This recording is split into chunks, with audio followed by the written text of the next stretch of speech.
సంవత్సరం ఒకటే మారింది, మనకేం మారలేదు.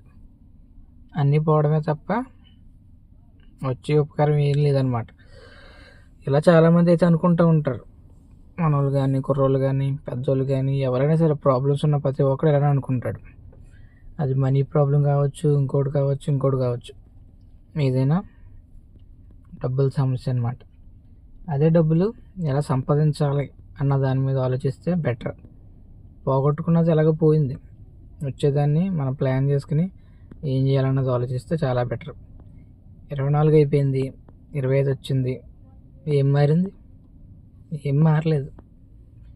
మారాలంటే ముందు మనం మారాలి. సంవత్సరాలు మారటం కాదు, ముందు మనం మారితే ఆటోమేటిక్గా అన్నీ మారుతాయి. ఇది తెలిసిన రోజు నువ్వు బాగుపడిపోతావు అనమాట. So wish you happy new year ప్రతి ఒక్కరికి.